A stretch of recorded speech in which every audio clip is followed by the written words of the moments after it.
नमस्कार दोस्तों, मैं विकास कुमार आप सभी का स्वागत करते हैं सनराइज ऑफिशियल के ऑनलाइन प्लेटफॉर्म के ऊपर। तो मेरे दोस्त, पिछली बात के अंदर मैंने जो दिल्ली पुलिस को टारगेट लेकर के चले हुए हैं, मैंने बताया था मेरे दोस्त, एक क्वेश्चन बताया था कि वायुमंडलीय दाब किसके बराबर होता है। ये दिल्ली पुलिस के लिए मैंने पहले स्पेशल क्लास के अंदर बताया था कि वायुमंडलीय दाब किसके बराबर होता है। ये बताया था मैंने 10 की शक्ति 5 न्यूटन मीटर स्क्वायर के बराबर होता है।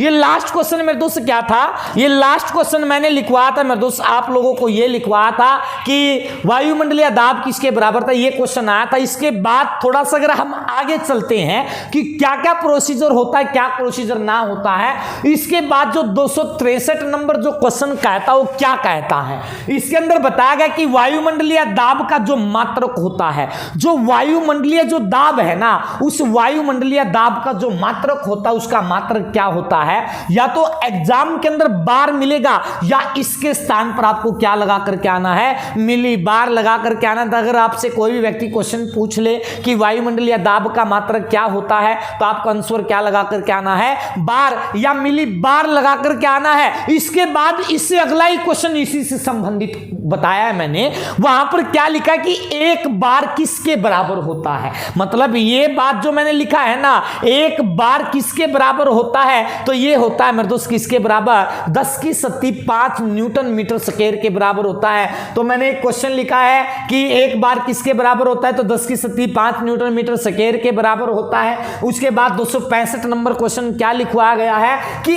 1 मिली बार, देखो वायुमंडलीय दाब की इकाई क्या था बार भी था।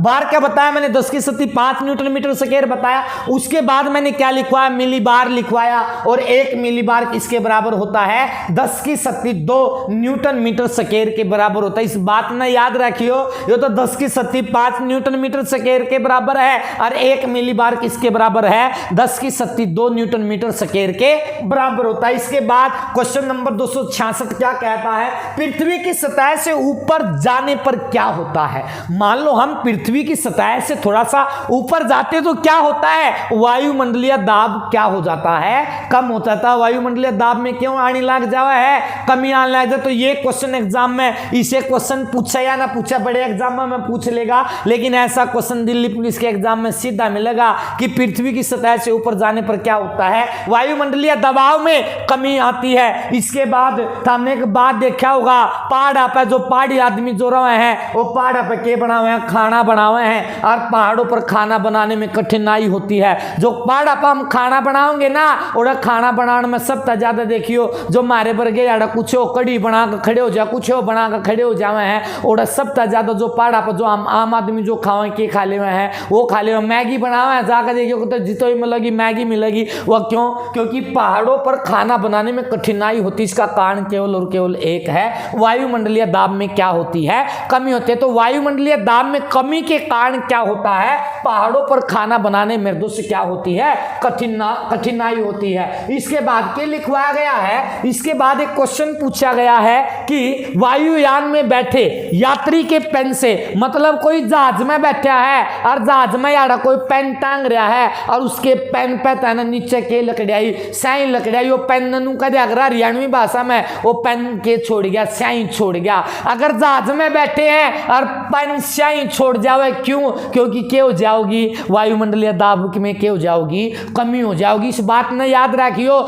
जब भी ऊपर जहाज जांदा दिखा है उसमें नू सोच लियो आदमी बैठा, उसके पेन तक के लकड़गी स्याही लकड़गी, तो उसमें क्या आ गया, वायुमंडलीय दाब में क्या आ गई, कमी आ गई। इसके बाद क्वेश्चन 269 के का होगा, वायुमंडलीय दाब को मापा जाता है। जो वायुमंडलीय दाब जो है ना, वो किससे मापा जाता है, बैरोमीटर से मापा जाता है। इसके बाद क्वेश्चन लिखना है, वायुमंडलीय दाब को किससे मापा जाता है, आंसर क्या लगा कर क्या आओगे, वो आंसर लगा कर क्या आना मेरे दोस्त, किससे, बैरोमीटर से लगा कर क्या आना है। इसके बाद क्वेश्चन नंबर 270 क्या कहता है, इसके अंदर लिखा बताया गया है, बैरोमीटर पर एकदम, मतलब बैरोमीटर के अंदर है ना क्या होया कर, पारा होया कर है। जो बैरोमीटर का जो पारा है ना एकदम नीचे गिरता है, यो पर नहीं है, यो के है पारा है, इस बात ने याद रखियो। बैरोमीटर का पारा एकदम नीचे गिरता है तो क्या होता है, अगर एकदम नीचे गिरेगा ना तो क्या होगी, आंधी आया करे।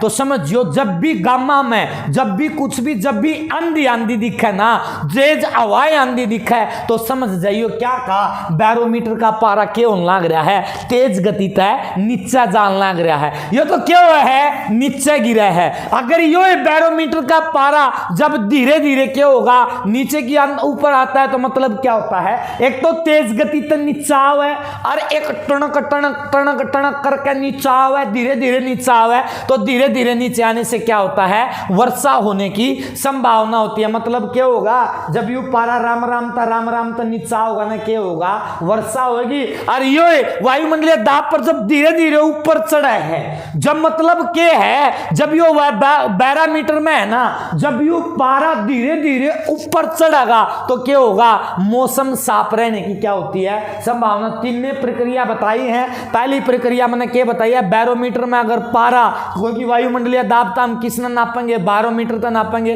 बैरोमीटर तक क्या होगा, अगर पारा कोई भी एकदम नीचे आवा है तो समझ जाइयो क्या आओगी, आंधी आओगी। अगर वो पारा राम राम तक के नीचे आओगा तो क्या आओगी, बारिश आओगी। अगर वो पारा धीरे धीरे ऊपर चढ़ेगा तो क्या होगा, मौसम साफ होगा। और ये क्वेश्चन नू नहीं बेरा एग्जाम में कितनी बार पूछ लिए, कितनी बार ना पूछ लिए।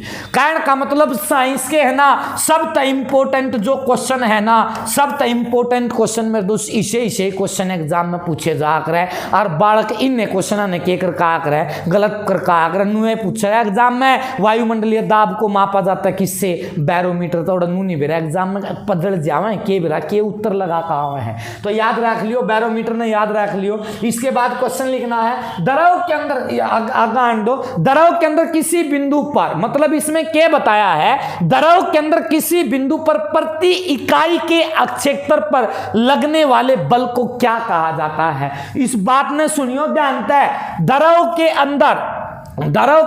अंदर किसी वस्तु किसी बिंदु पर प्रति इकाई के क्षेत्रफल को लगने वाले बल को क्या कहा जाता है, द्रव का दाब कहा जाता है। तो द्रव का दाब क्या कहा जावा है, तो इसमें याद रखियो, द्रव के अंदर किसी बिंदु पर प्रति इकाई के क्षेत्रफल लगने वाले बल को क्या कहेंगे, द्रव का दाब कहेंगे। द्रव का दाब भी वायुमंडलीय दाब की तरह सभी दिशाओं में लगता है। जो वायुमंडलीय दाब लग गए है ना, यो द्रव का दाब भी क्या लगेगा, सभी दिशाओं में समान रूप से लगता है। कहने का मतलब क्या, जो वायुमंडलीय दाब लग गया है ना, वो एक लगेगा, द्रव का दाब लगेगा, वो किस दिशा में लगेगा, वो सभी समान दिशाओं के अंदर लगता है, समान रूप से लगता है। इसके बाद किसी बिंदु पर द्रव का दाब निर्भर करता है। देखो एक बात आई है, देखो यह बात लिखवा दी मैंने, किसी बिंदु पर द्रव का दाब क्या करता है, निर्भर करता है, द्रव के घनत्व पर निर्भर करता है। तो इस बात ने भी याद रख लियो, किसी बिंदु पर द्रव का दाब निर्भर करता है, द्रव के घनत्व पर निर्भर करता है। इसके बाद क्वेश्चन नंबर 276 क्या कहता है, द्रव का घनत्व अधिक होने पर क्या होता है। मतलब अगर द्रव का घनत्व अधिक होता है तो क्या होता है, दाब अधिक हो जाता है। दाब कहते हम और कुछ दाब समझ जाओ ना, दाब का घनत्व क्या होगा, अधिक हो जाएगा। इसके बाद पास्कल का नियम सबसे पहले किसने दिया था, 277वां क्वेश्चन गणा है, मोस्ट इंपोर्टेंट क्वेश्चन है। इस बात ना याद रखियो, पास्कल का नियम सबसे पहले किसने दिया था, तो एक फ्रांसीसी वैज्ञानिक था। किसने दिया था, एक फ्रांसीसी वैज्ञानिक था और उसका के नाम पड़ा है ब्लेज पास्कल ने दिया था। जो ब्लेज पास्कल ने जो इसका पास्कल का नियम दिया था वो कद दिया था, 1653 के अंदर दिया था। तो इस बात ने याद रखियो, पास्कल ने यो नियम कद दिया था, 1653 के अंदर दिया था। इसके बाद क्वेश्चन नंबर 278 क्या कहता है, यदि गुरुत्व की उपेक्षा कर दे तो, यदि गुरुत्व की उपेक्षा कर दे तो संतुलन की स्थिति में तल के प्रत्येक बिंदु पर संतुलन की स्थिति में तल के प्रत्येक बिंदु पर दाब एक समान होता है तो इसको क्या कहा जाता है? पास्कल का प्रथम नियम। ये न्यूटन का प्रथम ना है, ये नियम किसका नियम कहलाया? आपको मेरे दोस्त किसका याद रखना है? पास्कल का नियम। और किसने दिया था? ब्लेज पास्कल ने दिया था। इससे पहले ही लाइन के अंदर बताया था। ये कहाँ का वैज्ञानिक था? फ्रांसीसी वैज्ञानिक था। इसे प्रश्न तो एग्जाम में तोड़ पाड़ कावे हैं, जिनसे मारे पर क्या लोकला तन्नू तो बता देंगे। जीव विज्ञान का पिता किसने कहा गया, भौतिकी विज्ञान का पिता किसने कहा, ये छोटी छोटी चीज तो बता दे हुए है। लेकिन मेरे दोस्त जो चीज जाती बालकन पोषण की कोशिश करा उड़ती तो कोई पूछा कर जीवी को ना है। हकीकत बात बताऊंगा, मारे पर गए ना बड़का खातर थोड़ी सी मेहनत कर रहे हैं, दुनिया मेरी टांग पकड़निया भी नीचे आ गई। देखो मैंने कुछ नहीं कराया, 2 महीने मेहनत करी बड़का के ऊपर। अरे मैंने कहूँ दुनिया पीछे टांग पीछे लाग रही, टांग पकड़ के नीचे खींचन खातर। कितनी कोशिश कर लो बड़का खातर काम करूं और बड़का खातर काम करता हूं। और आकर देख लो भाई, जिस दुनिया ने हमको बनाने वाले स्टूडेंट हैं, कोई टीचर नहीं है। हकीकत बात बताऊंगा, हमको बनाने वाले स्टूडेंट है, कोई टीचर नहीं है। किसी की दाब में कोई किसी की दाब में कार्य नहीं करता। आदमी पढ़ावा अपने मनता पढ़ावा, अपने तनता पढ़ावा है, पीछे था बुराई करे दुनिया करे है। बुराई करनी कौन पाग रहे छक्के पाग रहे, उनसे बुराई कर दे अंडा करे। देख लियो कदे कोई सा बुराई करता पाएगा तो नू समझियो तीसरी कंडीशन में लाऊंगा थामने, ताली बजाना आया मैं, बस कर लो कितनी बुराई करोगे थम। इसके बाद लिखो भाई, किसी इसके पास्कल का प्रथम नियम कहलाता है, बात लिख लिया भाई। इसके बाद क्या होगा, यह क्वेश्चन होगा किसी बर्तन में, किसी को देखो ऐसा डोबरा लिख ले, किसी बर्तन में द्रव के किसी भाग पर, किसी बर्तन में द्रव के किसी भाग पर आरोपित बल द्रव द्वारा सभी दिशाओं में चला जाता है, क्या कहलाता है? पास्कल का दूसरा नियम कहलाता है। पास्कल के पहले नियम में क्या था, इसके अंदर क्या बताया था? गुरुत्व की उपेक्षा कर दे तो संतुलन की स्थिति में तल के प्रत्येक बिंदु पर दाब एक समान होता है तो पास्कल का प्रथम नियम है। इसके अंदर जो आरोपित बल द्वारा द्रव द्वारा सभी दिशाओं में चला जाता है, कौन सा नियम है? पास्कल का दूसरा नियम है। इवनू देखियो के बात कहना चाहो के बात ना हम सोचोगे बिना नहीं के उछल पुछल सी बता दी, लेकिन पेपर में कुकर आओगा, पेपर में नू आओगा तो हमने बड़े बड़े ब्रेक देखियोगी, बड़े बड़े लिफ्ट देखियोगी, बड़ी बड़ी प्रेस देखी होंगी, सारी की सारी किससे संबंधित है? पास्कल के नियम से संबंधित है। देखो ये हाइड्रोलिक लिफ्ट जो है ना वो किससे संबंधित है? पास्कल के नियम से संबंधित है। दूसरा देखो हाइड्रोलिक प्रेस जो देखी होंगी ना वो किससे संबंधित है? वो मानी जाओ पास्कल के नियम से। हाइड्रोलिक ब्रेक देखे होंगे, घने खतरनाक ब्रेक देखे होंगे, वो किससे संबंधित है? पास्कल के नियम से। पेपर में इन नियमा के बारे में पूछ भी लेगा, जो बड़े बड़े पेपर है ना तो पेपर में पूछेगा हाइड्रोलिक लिफ्ट कार्य करती हैं किसके नियम पर? उत्तर के लगा पाओगे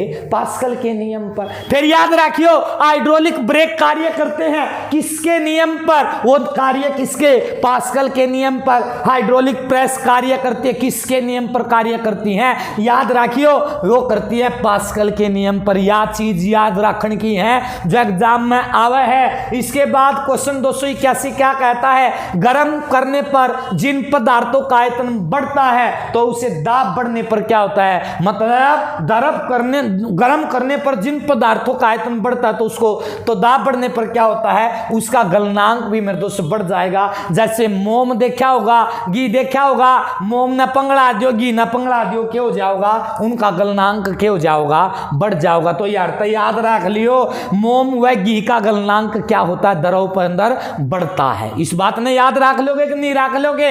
इसके बाद क्वेश्चन आया है गर्म करने पर जिन पदार्थों का आयतन घट जाता है उसको क्या कहते हैं? उनका गलनांक भी कम हो जाता है। बर्फ देखी होगी, बर्फ ने क्या करेगी? वह पंगड़ जाओगी तो उसका क्या हो जाओगा?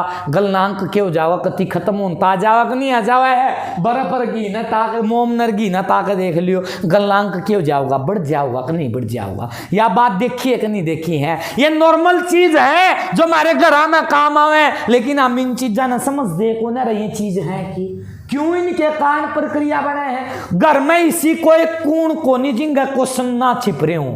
अपने आप ने जो जो बड़े समझा है ना, बड़े कुछ को नहीं है, जीरो हैं। पर मैं थारते ये बात को हूँ, घर में इसी को कौन कौन है जिनका क्वेश्चन ना हो। छोरी रसोई में जावे हैं, आलू दिखा है, गंठे दिखा है, टमाटर दिखा है, चावल दिखा है, गेहूं दिखा है ना दिखा है, सारी चीज दिखा है, कपड़ा दिखा है, जूते दिखा है। तो नू देखो ना, ये चीज आवे कित कितने हैं। नॉलेज बनाना तो करते बनाओ। सरकारी स्कूल में जावे हैं, बेटी बचाओ बेटी पढ़ाओ लिख रखा 22 जनवरी 2015। सरकारी स्कूल में जाकर देखियो, सरकारी स्कूल में जिंगा बोर्ड पढ़ दियो, राजस्थान में जाकर देख लियो जिंगा बोर्ड पढ़ दियो, के लिख रखा है मतदान हेल्पलाइन नंबर। देखिए यह बात है 1098 देख लियो। एग्जाम में मन माना दिल्ली पुलिस के एग्जाम में यो आवे मतदान हेल्पलाइन नंबर के है। लुगाई हेल्पलाइन ना, सॉरी लुगाई को, लुगाई का कोई हेल्पलाइन नंबर ना है, महिला हेल्पलाइन नंबर है। कदे कोई सा लुगाई हेल्पलाइन नंबर लिख लेना। लुगाई पहली बात तो लुगाई आनी बंद होगी भाई। नू देख लो हरियाणा में ना 1000 छोरा पे 1000 छोरा पे 914 छोरी है। हरियाणा की बात बताऊं, 1000 पे 914 छोरी हैं। जिसका छोरा लाग जाओ उसने तो बैड मिल जा है, जिसका छोरा लाग जाओ उसने तो बैड मिल जा है, जिसका ना लगता ना उसने नहीं टाट भी मिलता। सही बताऊं, उसने नहीं टाट भी मिलता, चटाई पे सुहावा घर के भी। तो भाई लुगाई लेनी है, एक तो टाट वाली लुगाई लेनी है तो ना पढ़ो, और भाई बैड वाली लेनी है तो पढ़ना पड़ेगा, चाहे उसमें को कल्ली मानो चाहे ना मानो। हकीकत बात यह है। इसके बाद क्वेश्चन लिखो भाई, गर्म करने पर जिन पदार्थों का आयतन घट जाता है, गलनांक भी कम हो जाता है, जैसे बर्फ और घी। इसके बाद लिखना सभी द्रवों पर दाब बढ़ाने पर क्या होता है। सभी द्रवों पर दाब बढ़ाने से क्या होता है, क्वथनांक क्या हो जाएगा भाई, बढ़ जाएगा। द्रवों पर दाब बढ़ाने से क्या होता है, क्वथनांक जो होता है ना बढ़ जाता है। इसके बाद क्वेश्चन लिखना है, दाब का वह गुण जिसके कारण वह वस्तुओं के ऊपर की ओर बल लगाता उसे क्या कहते हैं। दाब का वह गुण जिसके कारण वह वस्तुओं के ऊपर की ओर बल लगाता उसको क्या कहते हैं, उत्प्लावक बल कहते हैं। तो इस बात में याद रखियो, उत्प्लावक बल जो कहा जाओ, किसने कहा जाओगा, उत्प्लावक बल कहा जाओगा दाब का वह गुण जिसके कारण वस्तुओं के ऊपर की ओर बल लगता है उसको क्या कहेंगे, उत्प्लावक बल। उत्प्लावक केंद्र का अध्ययन किसने किया था। देखो यो क्वेश्चन इंपोर्टेंट लिख रहा यार, तो इस बात में याद रख लियो, उत्प्लावक बल का केंद्र, उत्प्लावन केंद्र का अध्ययन किसने किया था, आर्किमिडीज ने किया था। यो क्वेश्चन भी घना इंपोर्टेंट लिख रहा, याद रख लियो इस बात में। इसके बाद क्वेश्चन लिखना है, जब कोई वस्तु किसी द्रव में पूरी अवस्था आंशिक रूप से डिबोई जाती है तो उसके बाहर में कमी का आभास होता है। यो किसका सिद्धांत है, आर्किमिडीज का सिद्धांत है। क्या कहा इसने, जब कोई वस्तु किसी द्रव में पूरी अवस्था आंशिक रूप से डूबोई जाती है तो उसके बाहर में कमी का आभास होता है। क्यों हुआ है, क्योंकि इसे किसका नियम बताया गया, आर्किमिडीज का नियम बताया गया है। जब बर्फ पानी के ऊपर तैरती है, जब बर्फ देखी होगी पानी के ऊपर तैरती देखी होगी, वह पानी के ऊपर क्यों तैरे है, वह पानी के ऊपर क्यों तैरे है, क्योंकि उसका आयतन, जो बर्फ का आयतन जो है ना 1/10 भाग में 2 क्या होगा, वो ऊपर की ओर है। 90% जो भाग जो है ना बर्फ का के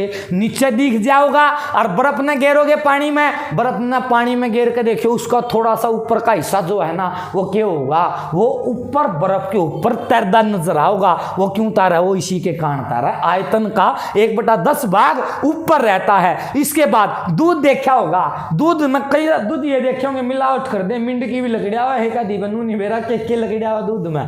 तो दूध की शुद्धता को मापा जाता दुग्ध मापी से। तो यार तो इस बात ने याद रखियो, दूध की शुद्धता को जो मापा जाता है किससे मापा जाता है भाई, दुग्ध मापी से मापा जाता है। इसके बाद क्वेश्चन लिखना है, दूध में कौन सा अम्ल पाया जाता है, दूध में कौन सा अम्ल पाया जाता है, तो याद रखना मेरे दोस्त कौन सा पाया जाता है, लैक्टोमीटर पाया जाता है। यह बात याद रख लियो, दूध में कौन सा अम्ल पाया जाओगा भाई, वो पाया जाओगा लैक्टोमीटर पाया जाओगा। अपेक्षित घनत्व को मापा जाता है, अपेक्षित घनत्व जो है ना उसने जो मापा जाओगा, किसका मापा जाओगा भाई, हाइड्रोमीटर से मापा जाता है। अपेक्षित घनत्व को किससे मापा जाता है, उत्तर लगाकर क्या आना है, हाइड्रोमीटर से मापा जाता है। देखो इसके बाद आपको क्या याद रखना है, इसके बाद आपको अगर याद रखना है तो एक बात आओगी, देखो ये क्वेश्चन डी ग्रुप के एग्जाम में आता था, देखो इससे टॉपिक में था, ये क्वेश्चन डी ग्रुप के एग्जाम में आया था। स्पष्ट दृष्टि की न्यूनतम दूरी कितनी होती है? 25 किलोमीटर। लिख रखा था 25 सेंटीमीटर,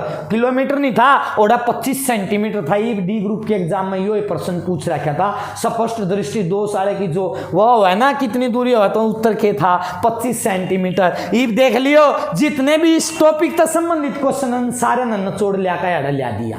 इसके बाद के कवा है नजदीक, व्यक्ति नजदीक की वस्तुओं को, मान ले मैं हूं, मैंने क्या करा, नजदीक की वस्तु तो देख सकता हूं लेकिन दूर की वस्तुओं को नहीं देख सकता। मैं नजदीक की दोहरे की जो चीज है ना तो मैं देख लूंगा, लेकिन दूर की चीज मेरे पे क्या है, दिख होना। मेरी अख्या में कौन सा दोष है? निकट दृष्टि दोष।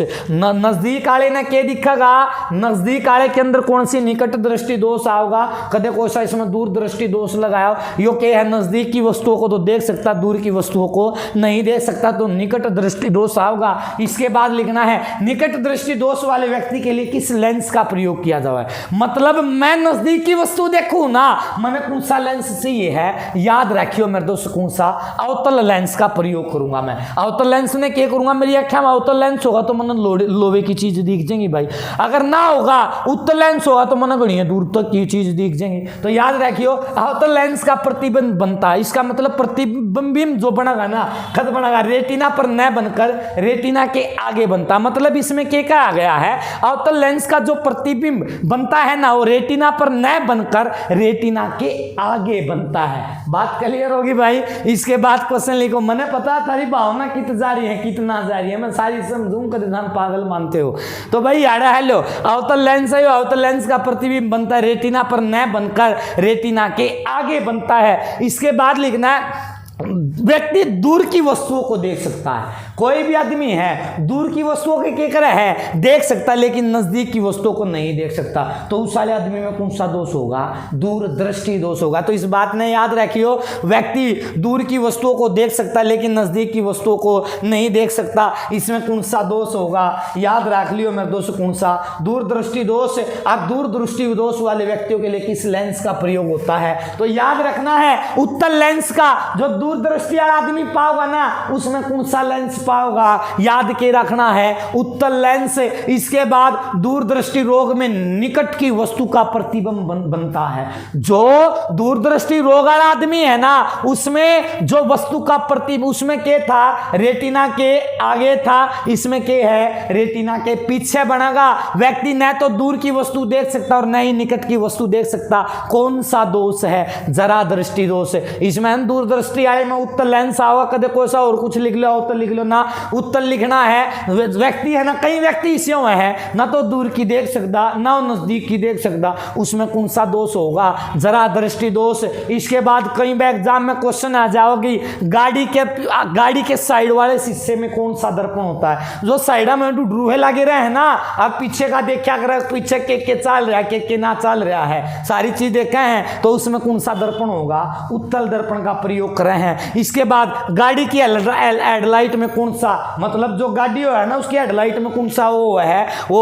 अवतल दर्पण का प्रयोग किया जावा है। गाड़ी की हेडलाइट में कौन सा दर्पण हुआ है? अवतल दर्पण का प्रयोग हुआ है। किसी द्रव गैस की दो क्रमागत परतों के बीच उनकी अपेक्षित गति का विरोध करने वाले घर्षण बल को क्या कहा जाता है? देखो रे, यो क्वेश्चन भी मैंने एग्जाम में देख लिया और यो क्वेश्चन कुकर देखा गया। देखो मैं बताऊंगा, किसी द्रव गैस की दो क्रमागत परतों के बीच उनकी अपेक्षित गति का विरोध करने वाले घर्षण बल को क्या कहा जाता है? सहन बल। मतलब सहनता वाला टॉपिक आ गया। यो एक टॉपिक है सहनता, एग्जाम में यार तभी पूछ लिया, तो इसने क्या कहेंगे? सहन बल कहेंगे। इसके बाद क्वेश्चन नंबर 302 के होगा, तरल का वह गुण जिसके कारण तरल की विभिन्न परतों के मध्य अपेक्षित गति का विरोध होता है, तो उसको क्या कहते हैं? सहनता कहते हैं। ये मैं कोई किताबा कुतुबा में तो कौन आ रहे हैं मैं दोस्त, इतनी चीज को ध्यान दी। ये वे चीज है जो पहले किसी न किसी क्वेश्चन में, किसी न किसी एक क्वेश्चन पेपर में ही ना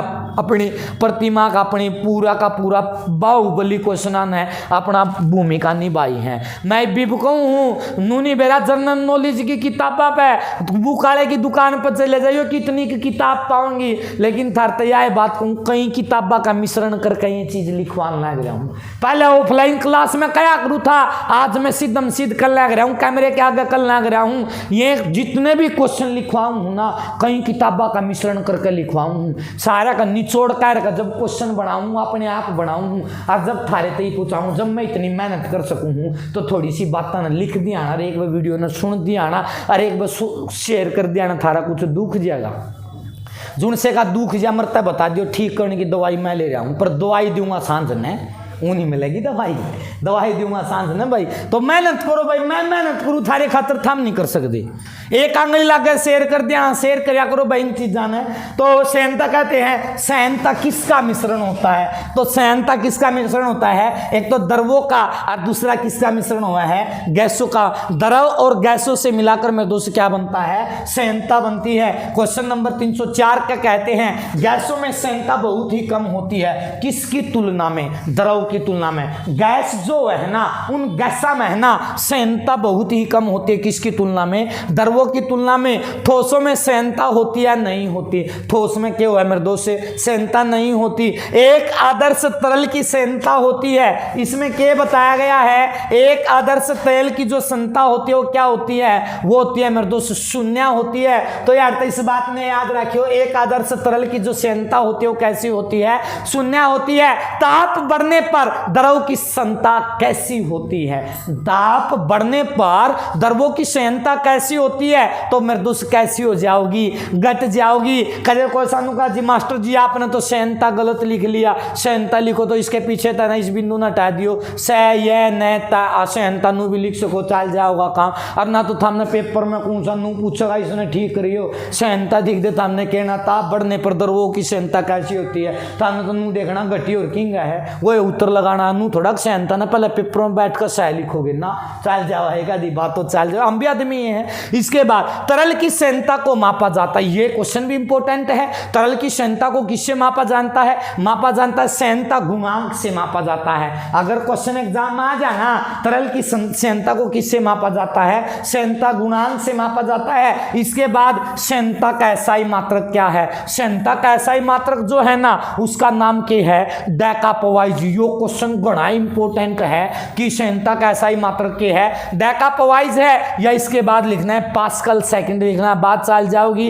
इसका मतलब क्या है, डेकापोवाइज या पास्कल सेकंड है। इसके बाद अधिक ठंड में मशीनों के पुर्जे जमने लगते हैं। मशीन देखी होगी थामने, मोटरसाइकिल देखी होगी, मोटरसाइकिल है ना एक तो गर्मिया में एक किक मार दे करके बोल रही, अरे जाड्या में किक मारा जाओ, किक मारा जाओ, जब तीवा गर्म नहीं हो ले ना, इसका इंजन गर्म नहीं हो ले, जब तीवा चालू होती है कौन है। पहले आया करते हमारे चेतक आया करते, स्कूटर आया करते, एक बमू दानू नहीं गिरा करते, एक बमू दानू नहीं गिरा करते, खड़ा करके किक मारा करते, वो ज्यादा क्योंकि पिकअप बढ़िया था कि नहीं था।